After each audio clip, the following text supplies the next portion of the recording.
नमस्कार, जय श्री कृष्ण। आसो लव ज्ञान यूट्यूब चैनल में आप सभी का स्वागत है। फ्रेंड्स, हम जानेंगे गंगा में पाप धोने के बाद कहाँ जाता है सारा पाप, इसके पीछे की कथा। जब भी व्यक्ति गंगा जी में स्नान करता है तो कहते हैं कि सारे पाप धुल गए।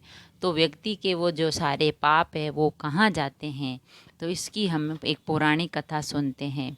हर इंसान अपने जीवन काल में कोई न कोई पाप तो करता है और उसकी भरपाई करने के लिए या तो पुण्य का काम करता है या अपने पाप को धोने गंगा में स्नान करने जाता है। तो हम इसकी पौराणिक कथा का सार जानते हैं कि गंगा में स्नान करने के बाद पाप कहाँ जाता है।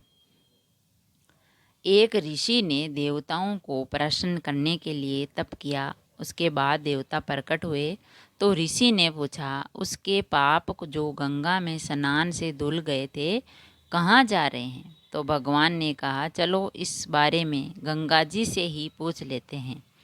ऋषि और देवता दोनों ने गंगा जी से पूछा, गंगे, यदि हर कोई अपने पाप आपके पास छोड़ जाता है तो क्या वो पाप का भार आप पर आ जाता है। तब गंगा ने कहा, मैं पापिनी कैसे हो गई। मैं अपने सारे पाप लेकर समुद्र को समर्पित कर देती हूँ। इसके बाद ऋषि और देवता समुद्र के पास गए और पूछा, हे समुद्र, यदि गंगा तुम्हें सारे पाप दे देती है तो क्या तुम पापी हो गए। फिर समुद्र ने बताया कि कैसे वह सभी पापों को वाष्पित करके और उन्हें बादलों को दे देता है। ऋषि और भगवान दोनों बादलों के पास गए और पूछा, क्या वे भी पापी हो गए हैं, क्योंकि समुद्र पापों को बादलों में बदल देता है। बादलों को आश्चर्य हुआ, मैं पापी कैसे हो गया।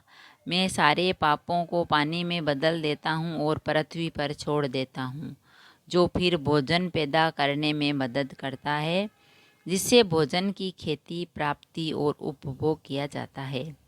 यही कारण है कि कहाँ जाता है पाप, जैसा खाया जाता है वैसा ही मन में असर हो जाता है।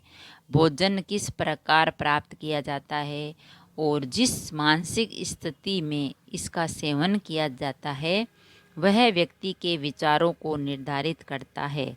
स्वस्थ मानसिकता बनाए रखने के लिए हमेशा शांति से भोजन करना चाहिए और इसके अतिरिक्त भोजन खरीदने के लिए इस्तेमाल किए जाने वाला पैसा कड़ी मेहनत से कमाया जाना चाहिए।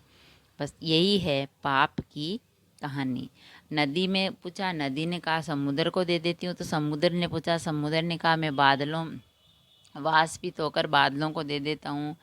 और बादलों ने पूछा तो उन्होंने कहा कि हम जब बारिश करते हैं धरती माता पर आ जाते हैं पानी और इसी से भोजन बनता है। जो लोग अपनी मेहनत की कमाई खाता है, मेहनत करके अपना धन कमाता है और भोजन का अच्छे परवरिश करता है, वही मनुष्य अपने जो है अच्छे से सुख की प्राप्ति कर पाता है। अगर कहानी पसंद आई तो लाइक और शेयर ज़रूर करें। ऐसी ही कहानी और कथा सुनने के लिए चैनल को सब्सक्राइब करें। थैंक यू, धन्यवाद।